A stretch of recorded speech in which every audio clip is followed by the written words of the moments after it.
Arsenal winning is a thing that I can certainly get on the back of every single week if it happens. It's nice to be doing these podcasts, which aren't necessarily a therapy session anymore. It's nice to be doing them knowing that we've come off the back of a win, which is positive.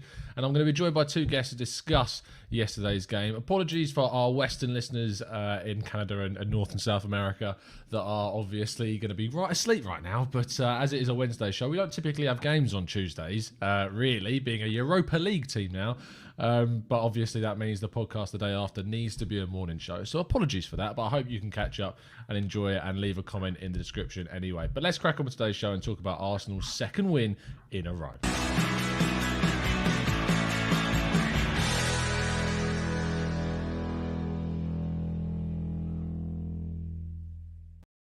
Hello and welcome to the Gooner Talk. Back again with you guys for another show. I'm joined by Toby. How you doing, mate? Are you well?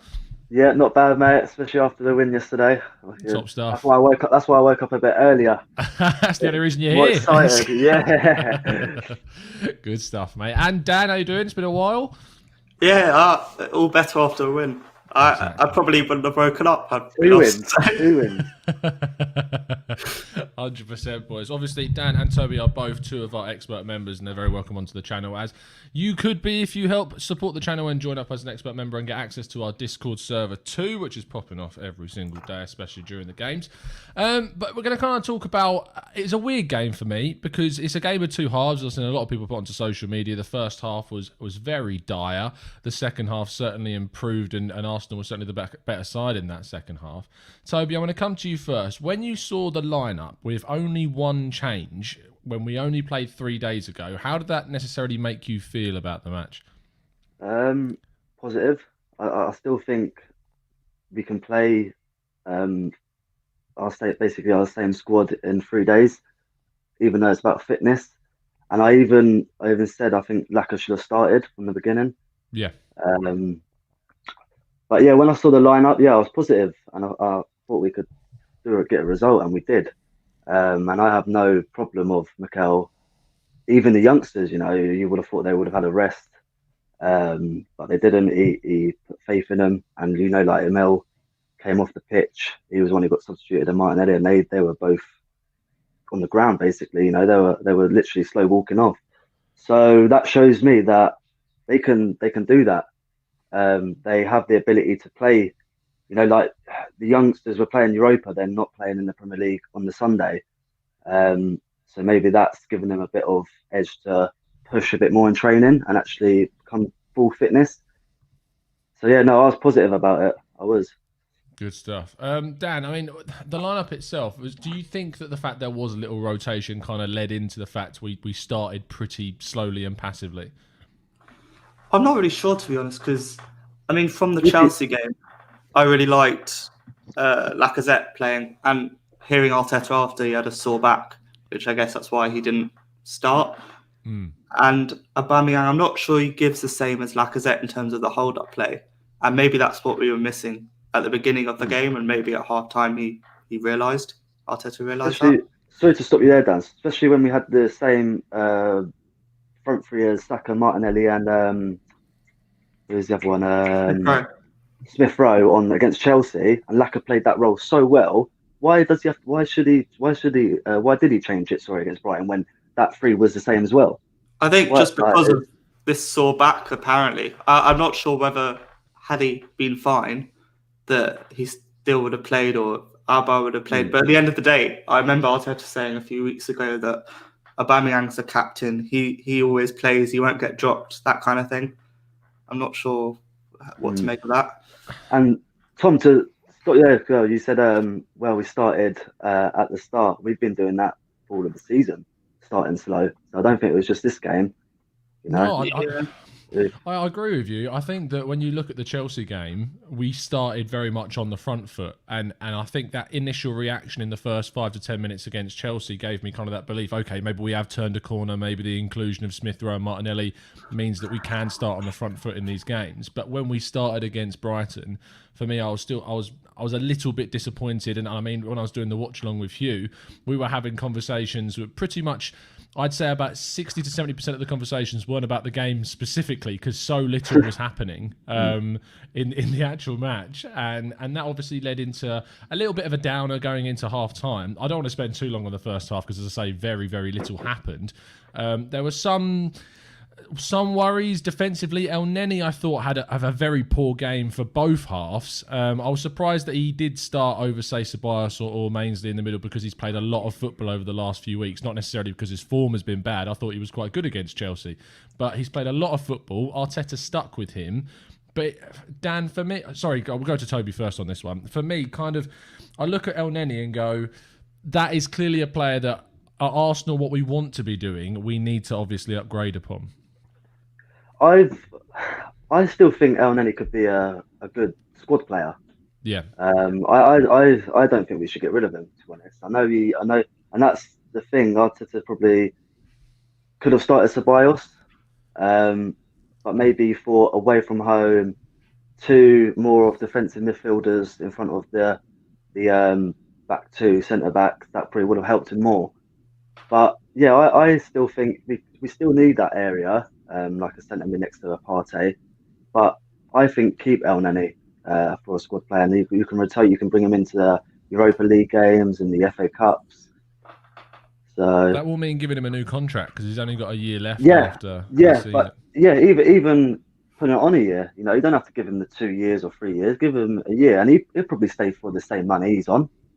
What I mean? He probably wouldn't want to, because where would you think he would probably go? If he was to leave, where would he go? Would be interested again, I imagine. Yeah. But when you're 28 years old, if a club offers you a 1-year deal, you're probably looking at that and going, I'm not so sure. I get what you're saying, and I agree with you. He is a very good squad player. He is a very good player that can kind of provide that depth that we need. He shouldn't be a starter, in my view, for Arsenal. He shouldn't be the next person that's going to take Arsenal's midfield forwards. It needs to be someone being brought in, be that someone like a Basuma or a Jordan being brought in to play next to Partey. That's what we need to be looking at. But El Neni, I get your point, utility-wise. I just thought his passing was off. He gave the ball away quite a few times. He looked weirdly, which is an impressive accolade, slower than Xhaka, which is something to turn us at. Go on, Toby, go on. When he played next to Partey away at United, he seems to play better. I think that's more Partey. Yeah, definitely. And maybe that brings out a different side to his game, like with the energy Partey brings next to him. But maybe with him and Xhaka, it just hasn't worked out. Rob Hoops in the chat says, exactly, can't just bin players for fun. Some aren't good enough to start, but they are beneficial as squad players. Daniel Noiret says, if one of our midfielders gets injured and we bring in El Neni, that's a problem. So maybe Daniel's saying that we're looking at it as El Neni shouldn't be, say, first reserve, but he should be someone that we should be looking at as maybe 3rd or 4th pick in the midfield. Matthew De Souza says, get rid of El Neni. He is woeful on the ball. Rather bring in someone like Willock. Ooh, I'm not the biggest fan, to be fair. Yannick, long-time listener, big-time positive man in the chat box, says El Neni is a better squad option than Xhaka. Xhaka's the type of player who would believe that he should start. He shouldn't. And El Neni is the type of guy, obviously, we can look at as maybe happy to do a job as a squad player, which I do agree with. I think that El Neni may be more open to be the fact that obviously he's not going to be up there with the likes of Partey or like a marquee signing if we bring another one in, and he might be okay with playing as a squad guy. He's a big character in the dressing room from what I'm aware of. A lot of the players really like the guy, they like having him around, and he's a good character to have in there. So if we gave him, say, a 2-year extension on his current deal, which would take him to 2022 and up to his 30th birthday, I wouldn't be too concerned with that, as long as obviously the pay rise wasn't... You do have to give players, typically when you're thinking at the age of 28, you're getting your last real big contracts at those sort of ages. He would expect a pay rise at that stage. I'm not sure how much he's on. I think it's around the £50,000 per week mark. So it wouldn't be too much, but it might be worth to have that extra squad player. A lot of people talk about that with centre-backs, and when we're talking about The fact some people think we shouldn't be signing, say, a right-sided centre-back because we've got Saliba coming through. We've got Socrates Mustafi and David Luiz ending at the end of the season. We do have to invest in that area because as soon as we get a couple of injuries, we could be really short. So it's going to be important that we do cover our backs with that. Dan, then looking kind of at the start of the second half, we did come out of a new impetus. We definitely came out as the kind of a side that had a bit of a rollicking maybe at half-time from Arteta. And we created quite a few chances at the start of the game. Aubameyang had a massive opportunity set up for him by Saka, hit it straight at Sanchez in goal. That for me is bread and butter Aubameyang chance, that if he's not taking those chances, that's the form of Arteta that really, the form of Aubameyang that really does concern me. And a lot of people in the chat box have been saying, do you think if Aubameyang's form kind of continues to be quite low, that Arteta, does he have the front to drop the guy? I'm not sure his form will continue. I think with the attacking three with Saka, Martinelli and Smith Rowe, I think the chances will come for him. And yeah, I think yesterday there was a time he had a shot, which last season would have hit the top right-hand corner. I think give it a few games. I think he will score. I just can't see. I think Sanogo could probably do a job in front of those three. I think just give it a bit of time, and then yeah, if he continues not scoring, not giving much to the team, then maybe you have to drop him. And I think he will do that, Arteta. You think he will drop him? Like, so if we're looking at the West Brom game that's next, Lacazette's come on, he's scored, Martinelli's come off. Some people are thinking that he wouldn't have the front, he'd just move Aubameyang out wide, play Laka up top and drop Martinelli, which I think would anger a lot of people. So is that what you're expecting, or are you expecting him to drop him? But then again, I think there's a whole thing about fitness, and Martinelli's played a lot of football. Bear in mind he's come back from a long injury, and Smith Rowe as well has had these injury things. So I think in terms of just rotation, I think you might have to play Aubameyang and Lacazette and not Martinelli one game. And I think there was going to be a lot of chop and change, really. Obviously, Aubameyang himself is coming back from a small injury, which, if anything, it doesn't matter how short an injury is, whether it's a week or 2 weeks, just without that training, without that match fitness, it does drop your level. And we're going to see maybe some difficulties with Aubameyang until he's up to full match fitness and firing again. And it's only going to, hopefully, give him more determination, seeing other players in the team contributing, scoring, getting us those wins when it's not him that's doing that, as the captain, as the guy that usually the fans look to be kind of the focal point of Arsenal. You'd hope that the attitude from him would be, I need to get on the score sheet. I now need to be one of the guys that's contributing towards Arsenal, turning things around.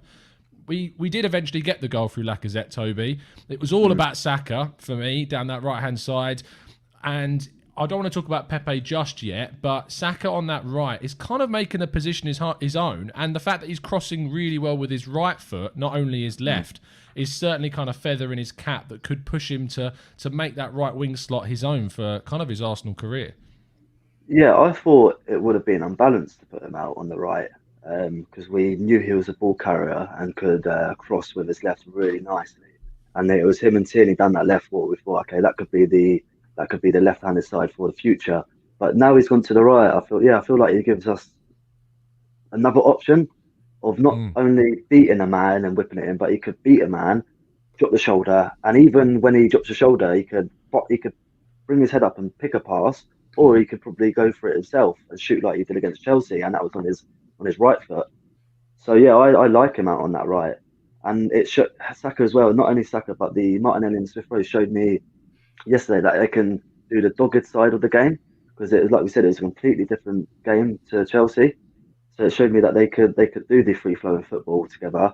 And there was one point yesterday where Smith Rowe and Saka linked up really nicely on that right-hand side. So yeah, no, I like the look of that on the right. Carnage on Twitch says, not only is Saka crossing his right foot, but he's scoring very intentional worldies with that right foot as well, which is a fantastic comment. Peter says, Arsenal really need to manage Alba's situation carefully. We don't want to see another Ozil situation as he doesn't play and he's on a massive wage. We need to get him in and score it as much as possible. Again, we go back to that contract being a little bit of maybe with hindsight, a bit of an error. John G says, Aubameyang doesn't even let the kids beat him at football. He'll definitely come good again. I mean, I can't see him really allowing this situation to continue. He surely will step up his game if he can do. But if he keeps playing and keeps missing, that is only going to have an exponentially negative effect on kind of his attitude as a player. Do you think taking the captain armband off him might, perk him up a little bit?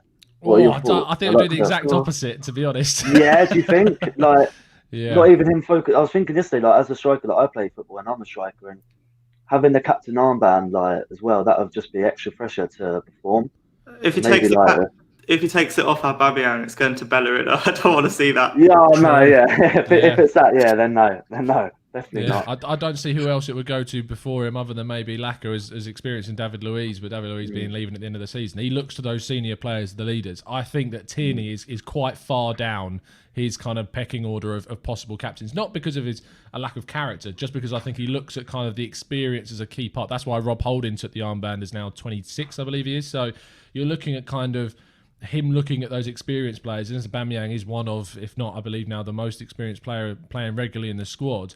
It doesn't surprise me he's given him the armband. I wouldn't take it off him, just I think it would have more of the negative impact on him. But other people in the chat box do disagree. No Sleep 09 says, I think the armband would relieve pressure.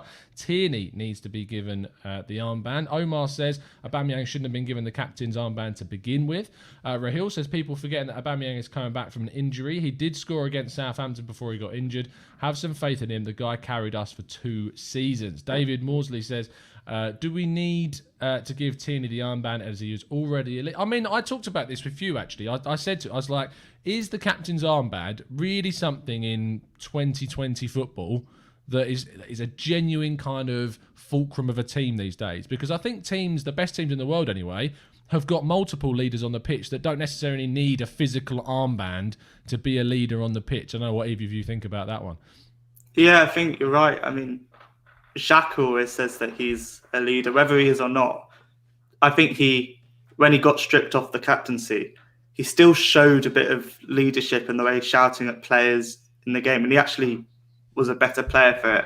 Maybe he's not done so well this season, but I don't think the captaincy armband is a massive deal. It's more a big deal in terms of looking at it from the outside and who's that one guy in the club that's going to kind of take the team forward when things go low. And I'm not sure Aubameyang is the right guy. I think when Unai Emery made those 5 captains and had the team pick and everyone picked Aubameyang, I do wonder if that didn't happen, would Aubameyang would he have ever been captain?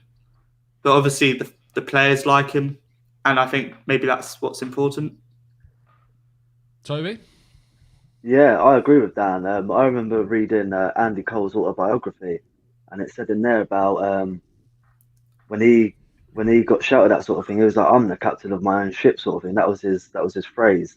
So yeah, I think especially in 2020 now, I think everyone could be their own captain in a different sort of way. And it was funny, like Dan just said there about people like another. I remember saying that everyone liked David Luiz around the training ground, and that's probably why he could be captain, isn't it?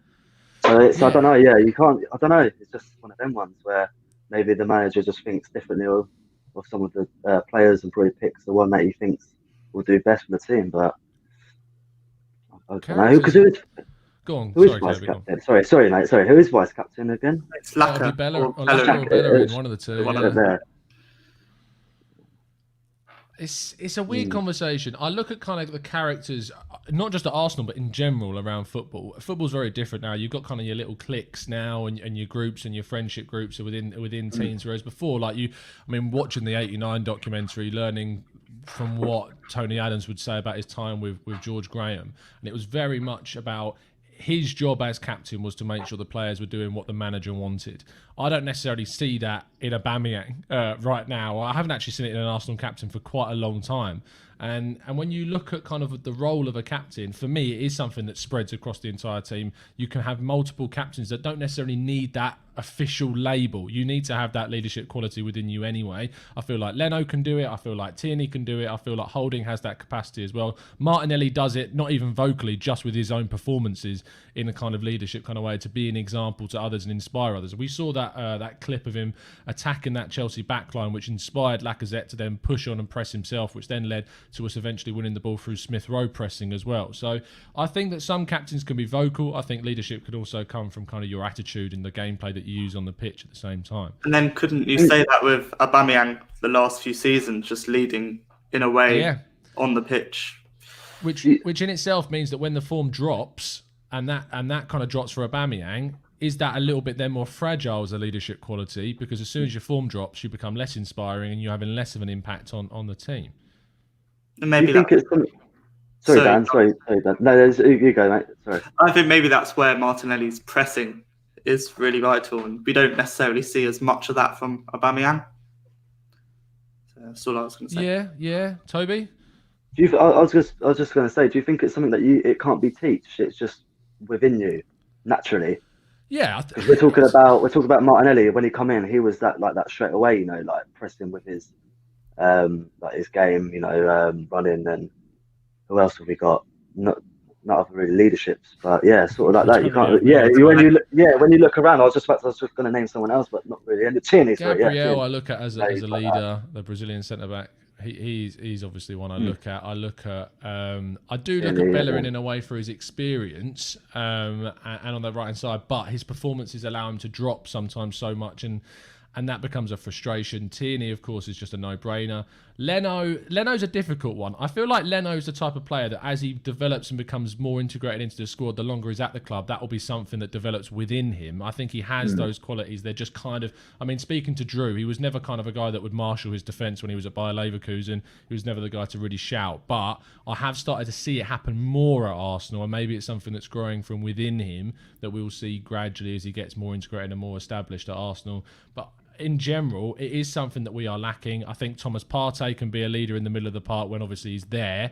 It's going to be interesting to see how that kind of affects things. The type of players that we will bring in, you saw with the signing of Gabriel and Partey anyway, the type of players that they're starting to go for in the market, more physical, more like stronger athletes that are really going to have an impact on sort of the imposing presence of our side as well. So if we continue that, that's why I think we're being linked with someone like Joan Jordan from Sevilla, because he's a very much a tenacity type player, someone that will give you a lot of energy in the middle of the park and still got quality too. So I'm not surprised to see us linked with him. The Isco thing's interesting. I don't want to linger too much on transfers, even though we are very close to January. I kind of want to see and speak to you guys now about where this win kind of takes us, because the last two wins that we've got, let's be real, they've come with their elements of fortune. 2 goals from set pieces and a very fortunate Saka strike with 3 goals against Chelsea. We had to battle to get the win against Brighton, and there were opportunities for the opposition side to level up and they didn't take them, and we didn't really impose ourselves anything like we could have done, especially in that first half. So Dan, where do you kind of see us going now? We've got the next game against West Brom. We don't know if that's taking place now or whether it's going to be delayed because of the COVID situation. So how do you go into that game? How does Arteta need to approach that match? I know that there will be, if we play it in 6 days or if we play it in 20 days, we don't really know. But how do you think Arteta needs to tackle that fixture? Well, if it does go in 6 days, obviously they just came back from a very heavy defeat to Leeds. We're not like Leeds. We don't necessarily play like that. And it will be very different. I think with Sam Allardyce, he's going to play a very low block, and we've seen what we can necessarily do or not do against a low block. And I think we've just got to go at it and attack and to kind of do what we have been doing, especially in the Chelsea game, maybe even the Burnley game and all these games that we've been attacking. I think just we've got to try and that. And I think with Smith Rowe and Martinelli and Saka, if they do play, I think we're more likely to do well rather than using the likes of Willian and Pepe to an extent. So I think we just got to go there and just kind of go for it rather than sit back and wait. I think when you look at the game against Leeds, obviously the own goal was big for them. It was horrific. If you haven't seen it, please go and check it out. But Sam Allardyce talks about how it's important for West Brom not to concede inside the first 15 minutes of matches. If they concede in the first 15 minutes of matches, it usually leads to a horrific result for them. If Arsenal can't get up quickly and get an early goal in that game, we will struggle. We will really struggle to break them down because they'll gradually gain more and more confidence as the game goes on while it stays level. And Arsenal need to have the impetus to try and get an early goal, which means, for me, Toby, Arsenal need to look at playing their kind of most adventurous players, their most committed players. And Martinelli, even though we've talked about kind of protecting him in a way, he is the type of player that's going to provide that movement, that attack, that fight, along with Smith Rowe against West Brom, that will hopefully get us an early goal. Is it at home, isn't it, against West I Brom? think No, Is it not at home? actually. No, it's away, is Yeah. it? Right, yeah. That's going to be different. I think maybe how he sets up, because it's going to be no. It's going to be West Brom are going to sit back, aren't they? Especially after that loss. It's going to be hard to break them down. It's going to be interesting to see who he goes for. That's the thing, they're going to do all they can not to concede. Yeah, and will he play a 4 at the back? Or maybe will he go for a 3? Knowing our luck, Kieran Gibbs will probably come and score. Yeah. I was very fortunate that Welbeck didn't play yesterday, to be fair. It was strange, the Brighton lineup. They just dropped so many players. They And played 2 days ago, so I'm not surprised. that's also a point. Yeah, I think that's what. And I don't like that in a way, because a lot of people have turned around and said that it was a B team Brighton. I'm like, you can only beat what's in front of you at the end of the day, and it's really frustrating when you see that negative side come out from the Arsenal fan base. It's like we should be enjoying that victory. But yeah, Toby, like when you look, we are away, as you say. Does that, in your mind, really change things for Arteta? Where against a West Brom side, you were mentioning about maybe do we go to a back 3 or back 4? The back 4, even though I think is defensively flawed, you're coming up against a West Brom side that have lacked kind of attacking bite most of the season. It's a game in which I feel that we should be throwing our impetus onto the game and being a little bit more risky and playing with the midfield 3. But what type of players do you think Arteta should be going for? Yeah, like I said, it's going to be interesting to see who goes for. But I think the same players, Martinelli, Saka, Smith Rowe. But even again, like Balogun should be coming in and we should be giving him a chance. But even on the bench, back 4, will Gabriel be back for that game? No, he misses the next He one. won't be back game for that. So you'll probably have to go. If he does go for back 4, you probably have to go for the same again then. Back 4, Tierney, Bellerin, Holding, Gabriel. Partey won't be back, will he? I think it's the next 2 games. Probably not. After that, No. so I think you probably have to just go for. You probably just have to go for similar, maybe a 1 or 2 changes, but there's nothing really where you could change it. Different people. I mean, Dan, you talked about kind of fitness earlier. Do you think that comes into account in this match with a 6-day rest, or can we play the same side? I think we will play the same side, especially with the FA Cup match. I think, doesn't that come straight after, or is there? Yeah, it's a week after. Yeah, so I think that's the game where you can start to rest those players and start playing the Europa League kind of players, which I guess is the Willian, hopefully. So I think we'll stick with it. I'm not sure we can afford to not play those players, to be honest, because I think they're so vital and so key. We need all the firepower that we can get to in the Premier League, get a good start to this game. Yeah.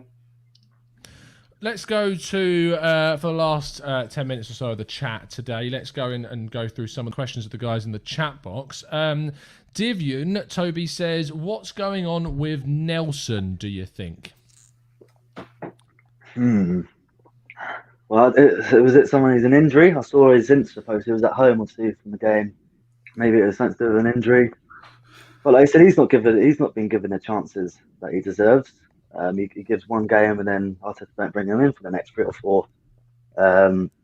Some people might say take him out on loan, but I feel like he could probably play in a Premier League. He'll start at Brighton. He'll start at like a Burnley or even a West Ham. I think he'll get straight into the squad. So I wouldn't be surprised if he does at the end of the season probably ask for a move away. From what I'm aware, it's a minimum of a loan in January is what we'll see from Nelson. He could even go permanently. The club are... Where would he go? If he went on a loan, would he go... You're looking at a bottom half Premier League side, top half Championship side.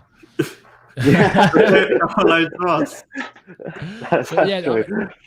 going to be going to either a bottom half Premier League side or a Championship side or a club maybe in the Bundesliga of the experience that he's got there. So he will likely move. I don't kind of expect Nelson to... I'll be surprised to see him in an Arsenal shirt this season, if I'm being 100% honest about that. I don't expect him to see him in an Arsenal shirt, even in the FA Cup game against Newcastle. I think the club are looking to move him on at this stage. Dan Wilson says, when Gabriel is recovered from isolation, should he come straight back into the team? Marie is obviously doing very well right now. You know what? With his COVID test and his illness, I actually, not in a mean way, I think that came at the right time because the last few games he's played, he has looked a bit off. And I think the rest actually maybe has done him good in a sense. And Pablo Marie, he's done well. And he reminds me a bit of a kind of left-footed Mertesacker. He reads the game very well, a bit slow. But I do like Marie. Whether you can play Marie and Gabriel, but then do you rest Rob Holding? I think Gabriel will go straight back into the team. Whether that's the right decision, I think he will. And Marie's still there to give him competition. And yeah, I think Gabriel will come back in, and he probably I'm not sure. Well, yeah, I know you'll say he probably should, but then considering kind of the form he was showing with the red card and the inexperience, but let's be real, Gabriel was arguably been, along with Saka and Tierney, our best player this season. Even when you consider some of the poorer performances of late, he has been an absolutely unreal signing for us, a centre-back that we've needed for so long. But I agree with you, Dan. I think this kind of break has come at a good time for him. He's under a lot of pressure to be kind of that main guy in the Arsenal defence right now at just 22 years of age, which is still very young for a player that's got a lot of pressure on him at a club like Arsenal. So I think it's come at a good time. I think he will come back in. Maybe not immediately, especially considering he's isolating and won't be able to get up to speed fitness-wise as quickly. You saw it with some other players like Kai Havertz when they came back from their self-isolation, that they weren't rushed back into the team straight away, regardless of form. So I think he will come back in gradually. But it's interesting because you talk about kind of two right-footed players playing at the kind of the two centre-back slots, but two left-footed players. I remember you saying this in the Real Reactions yesterday. I said, you couldn't. It's weird to think of two left-footed centre-backs playing together. Like two right-footed. Like we did it for ages with Koscielny and Per Mertesacker played together a lot. And then Mustafi and Koscielny played together a lot. Both right-footed. But considering two left-footers, it feels strange. That's a good point, yeah. That's a good point. Obviously, most people have two right-footed centre-backs. So why can't you have two left-footed centre-backs? I don't think it makes much of a difference because yesterday I saw Rob Holding on the ball and there were passes he could have easily made with his left foot. Like I don't know why it would make such a difference. Whether you're the difference tactically is that if you've got a right-footed right centre-back and a left-footed left centre-back, you've got a much easier way to play the balls into the channels of your right full-back and your left full-back. Because if you've got a right-footer playing on the left, he has to play the ball kind of, if you know what I'm saying, if you're kicking the ball right to the left, it's going kind of in swinging. But if you're playing it with your left foot, you're playing like an out swinging pass, a through ball. So it's easier to play like a through ball than it is with your right foot passing left. So that's why typically Arteta favours to play one on one side and one on the other side. And go on. So I was just going to say, even like you said, the long balls, even the right and left back. If you have your Gabriel playing to Tierney, it's always sort of to Tierney's right foot, sort of thing, and then he goes there, and then if you have two right centre backs, then it goes to their left foot where they have to open their body up. So if you had a left-footed centre back going to your left foot, go right in front of them, and that motion, they touch and they're looking forward, not touching it like taking two touches and looking forward. That first pass, they look head up and their first touch is forward. So that motion is going forward instead of taking a touch. Then that gets in a second for the other team to shuffle over. If you've got a right-footed pass coming across your body and it's coming it's curling towards you, any touch you take is going to emphasise that bad touch. So you might get a stronger touch from the ball coming to you with more speed. Whereas if you've got a left-footed pass being played in front of you, travelling away from you, any touch you have can be light and it will maintain momentum. It's harder to control a right-footed pass to the left-hand side or a left-footed pass to the right-hand side because it will increase that kind of force of the touch when it receives the ball. So that's why we do it. But as I said, we've done it previously loads of times with Mustafi and Koscielny or with Per Mertesacker and Koscielny. So it's not saying we couldn't do two left footers, just tactically it does have kind of that negative thing. And if you think about who we had on the left, it was always usually someone like Nacho Monreal, who I look at as kind of a much more reserved left back than I do with Kieran Tierney, who isn't going to attack anywhere near as much as the Scot is. So maybe that's why we could afford to do that. But it's going to be interesting to see if when both are fit, if they are our two best centre-backs at the time. Although I have to say, I think Rob Holding's done a really good job this season personally.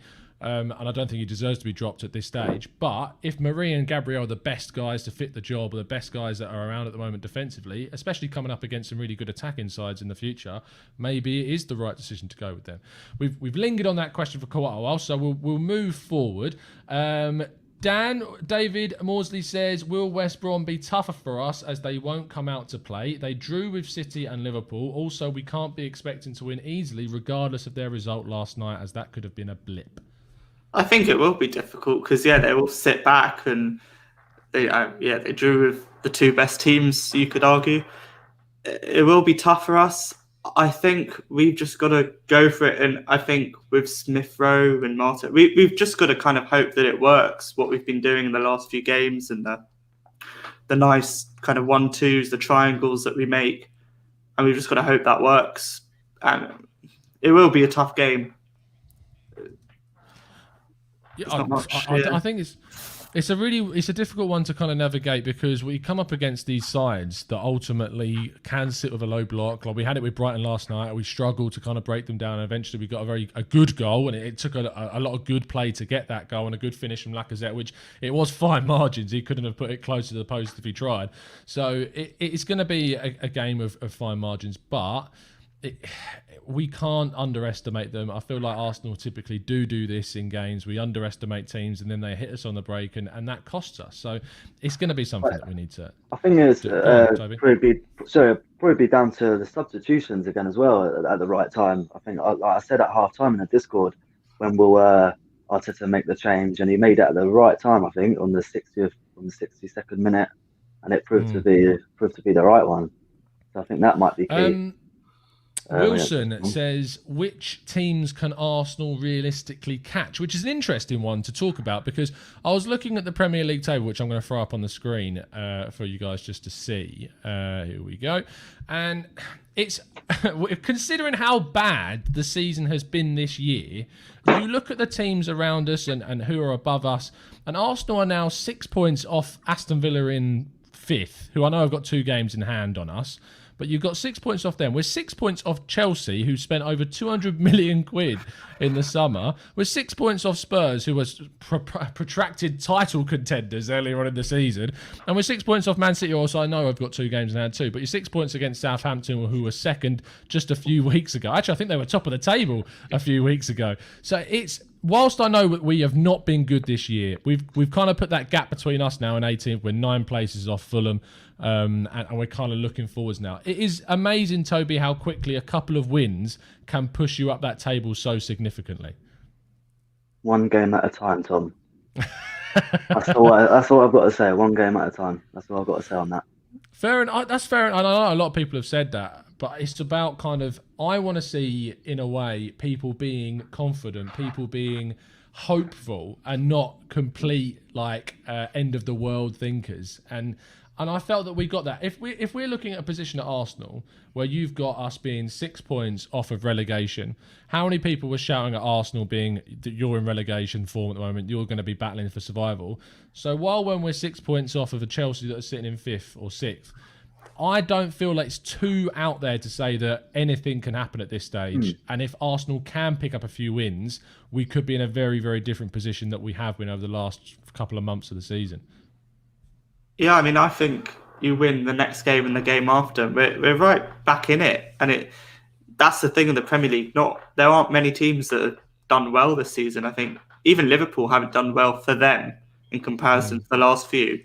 And they're on top. And Spurs are dropping points, Chelsea dropping points. Man United pissed me off last night, but Unreal. They just can't not. It's ridiculous. Classic. I think that's what's helping us is teams dropping points around us. It's been a mad season. And that's always been the same. Like the old Arsenal is when teams around us do drop points, we don't capitalise on that. And we drop points as well. So maybe that could help us a lot if we could catch up with those, in the top half. But we'll just have to wait. Man City, I don't think have been above 5th this season, which is insane. Wow. After how many games? After 14 games, and they've not been above 5th, I don't think, for more than a week, if anything. So it's mental at the moment this season how it's going. It does obviously mean that even though we've been really poor, we've got the opportunity to get these significant points. We obviously, our next game is against West Brom, so it's not a game in which we can climb above someone else without other results going our way. But after that, we have then got some interesting games against Crystal Palace, who are a point behind us right now. We've got a match against Newcastle that are 2 points behind us, but have got 2 games in hand, one of them obviously being against us possibly. So it's going to be interesting to see how those games affect us. Toby, Matt says, where did Toby get his giant Arsenal shirt from? The perspective of the camera. Yeah, I had a. I think you got one a little bit 2 sizes too big. No, yeah, it's just hanging down. It does look big. Yeah, my brother got it for me, but this one, I actually went and tried to get signatures yesterday from the. Really? I live in Brighton, yeah, and I was at the hotel, of course. and there was quite a few Brighton fans waiting outside the coaching net when they come out. And I remember I said to Tierney, "Can I get a signature, mate?" And he was like, "Yeah, okay." And then the security guy was like, "No signatures," and that obviously because of COVID. I was fuming. But yeah, I was gonna try and get this blue one. But yeah, no, that does look big in the picture. But yeah, it's not. Couple more questions then before we wrap up. Wilson, we've asked your question, so let's scroll down and get some newer ones. Carnage on Twitch, Dan says, do we have any chance, do you feel, of signing Basuma? I don't think so, because I think we saw last night how good Basuma was for Brighton. I think they're going to ask a lot for Basuma, and we're linked with Lamptey as well. We can't just go for all their best players. I'm not sure they're going to take that well. He's going to be an awful lot of money, especially in January as well, when Brighton especially need their players to keep them up. I don't think it's likely we're going to get him in January, maybe in the summer. I get what you're saying. I also think it's important that Arsenal do look within the Premier League. We need to start looking at players that are already Premier League made, would have little transition time, would go straight into the team and have an impact because they're used to the strenuous of the Premier League. So it's for me something that Arsenal need to do more of. Do I think we'll do it in January? If we do, I don't see it being for someone as high profile of Basuma. I think if we do that, it'll be in the summer rather than in January. So it's going to be interesting to see kind of what players Arsenal target. The Joan Jordan one is certainly not an unsurprising one for me at the moment, considering the COVID situation. So the thing with like Sevilla and their finances, now they sell and buy players. That doesn't surprise me at all. Buendia, I think, is an option that Arsenal should be looking at 100%. And if Arsenal do go for like an Isco on loan, it should be done with the privy that either we're signing someone else in addition to that in that same creative role, or they are going to basically guarantee a really marquee creative signing in the summer. It can't be Isco for me. It just can't be that permanently. If it's 6 months, that's fine for me. I don't mind that because he's gone. There's no commitment. There's nothing like that. And they're subsidising his wages. So that's fine for me. But I wouldn't say people need to get too uppity about Isco because, as I said, just because we're being linked with a credible interest in him, we will have credible interest in plenty of players. So don't get hung up on the fact that it's just Isco at this stage. You said, you said that Ceballos, we got him on loan, and obviously we extended it, and that was from Real Madrid as well. So yeah, we have a good relationship with them. So it wouldn't surprise me if that was to go through. Well, 2 more questions then, Toby. No sleep. Is Arteta going to be brave when the likes of Luiz and Willian come back? We've seen what happened with the Özil situation. Ooh. I think he is. I took a screenshot of when they put an update on the players who are injured on the website, and I just straight away I got the feeling that Arteta's said the 31st from back in training, and I think he is going to be brave now that he knows. I think he's heard from not only probably the fans but like the pundits and the media that they're not good enough. They are stopping us from progression for the season. I'm not saying we'll be up in the top 4, top 6, top 8, but where we want to be to start from next season fresh, they are stopping us. So I think he is. Yeah, I've got to believe in, and I think he is. Yeah, I'm going to believe in him. Yeah. So it's a big call when that comes down to it. When Luiz and Willian are back, if they are put straight back into the team, or if Willian specifically, Luiz for me. If there is like nothing true about the leak side of things, if you're looking at it just on face value, I don't have a problem necessarily with Luiz being a player in the Arsenal team at all because I think he's done okay. as a squad player at the moment for sure, not starting, especially not over someone like Rob Holding right now. But I don't have an issue with him necessarily playing a couple of games here and there. But Willian, he doesn't get in he should not be getting in over Saka whatsoever. He should not be getting in over Pepe.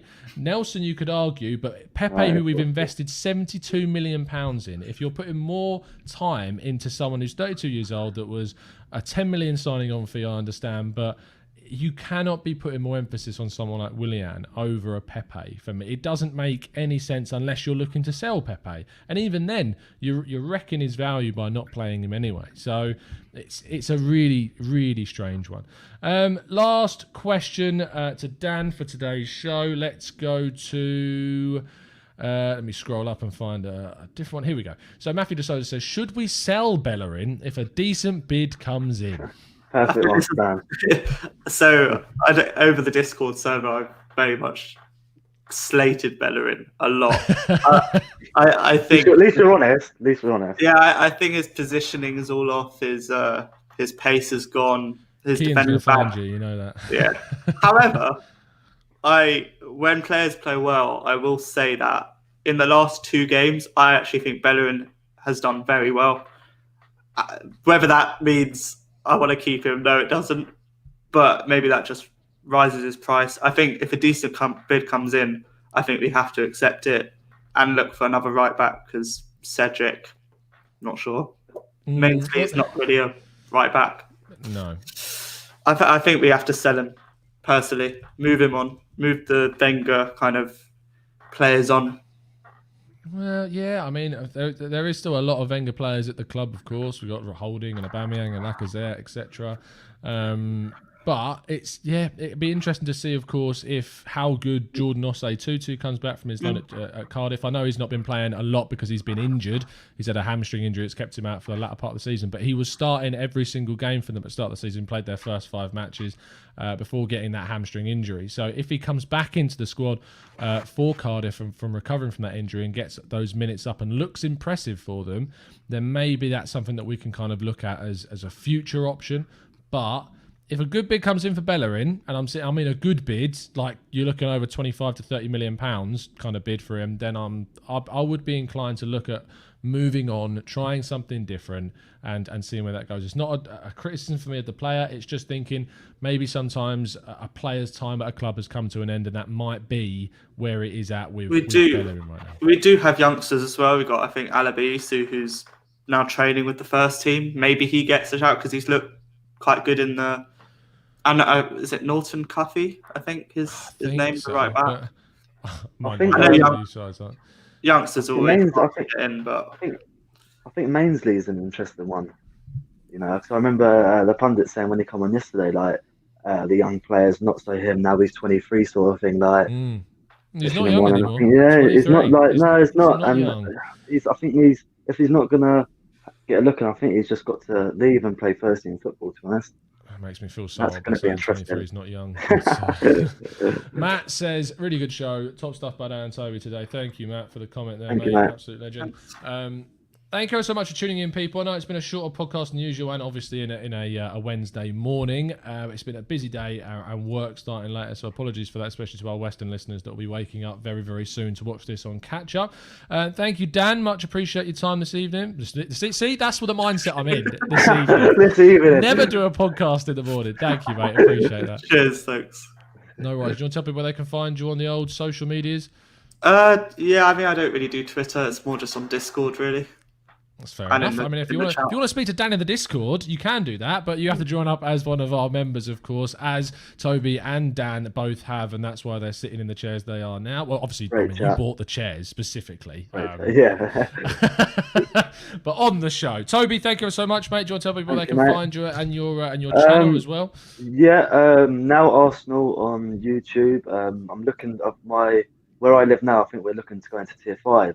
So I've got to be doing stuff at my house now, in my garden.